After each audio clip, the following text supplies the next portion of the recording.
అతిథులందరికీ శ్రీవాణి తరఫున సాదర ఆహ్వానం. ముందుగా మా ఎండి రవీంద్ర సన్నారెడ్డి గారి వేదిక మీద రావాల్సింది. ఈనాటి ఈ కార్యక్రమానికి మూల స్తంభం స్ఫూర్తి అయినటువంటి భూమన్ గారి వేదిక మీద రావాల్సింది.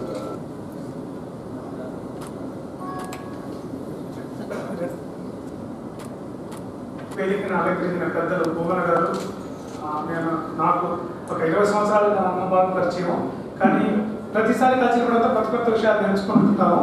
ఈరోజు మన శ్రీశైలంకి వచ్చి ఇటువంటి వినూతమైన కార్యక్రమాన్ని చేసేదానికి ఒప్పుకోవడానికి చాలా సంతోషంగా ఉన్నా.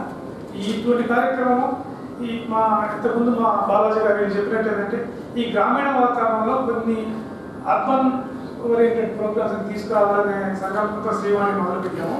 ఇండస్ట్రీలో పనిచేసే కొద్దిగా ఆధ్యాత్మిక సాహిత్య పరంగా ఉండే వాళ్ళకి ఒక వేదిక కావాలనే దాంతో ఆర్గనైట్ మంత్స్ కూడా ప్రోగ్రామ్ పెట్టుకోవడం జరుగుతుంది.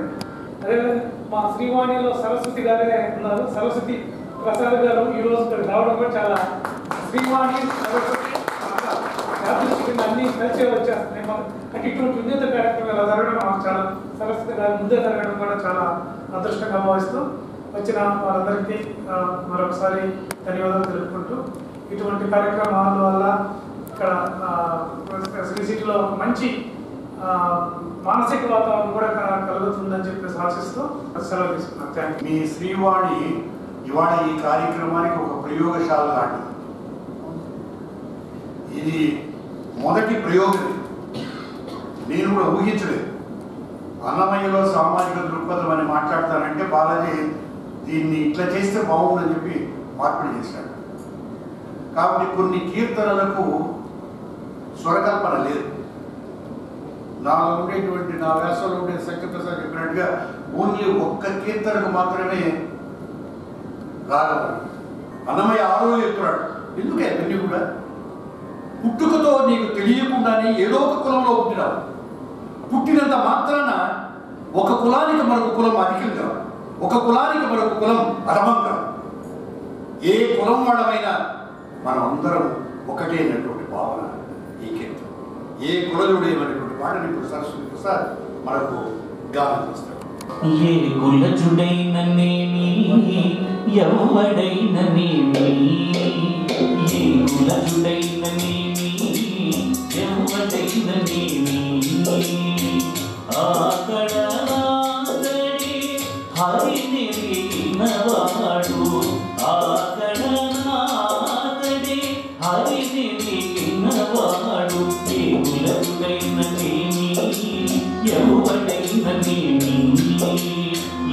మొత్తం ఈ నిర్మాణంలో ముందు ఉండేటువంటి పల్లెల్లో ఉండేటువంటి జనాన్ని, పల్లెల్లో ఉండేటువంటి వాళ్ళకు కావాల్సిన సౌకర్యాలు ఎట్లా శ్రీసిటీ చూస్తున్నదో అట్లనే ఈరగం గురించి మనం ఎట్లా ఆలోచన చేస్తున్నాం. అన్నమయ్య కూడా తను బతికేటువంటి రోజుల్లో తిరుమలలో ఉండేటువంటి జనమే కాకుండా అడవుల్లో ఉండేటువంటి చెంచుల గురించి కూడా ఆలోచన చేశాడు.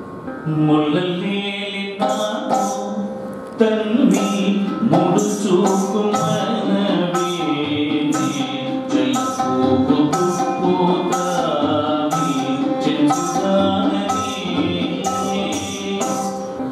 విషాదులన్నీ వృధా వృధా, విషాదులన్నీ వృధా వృధా, అజామిలాదుల కలిగే జాతి, విషాదులన్నీ వృధా వృధా, అజామిలాదుల కలిగే జాతి, విషాదులన్నీ వృధా వృధా. బ్రహ్మ ఒకటి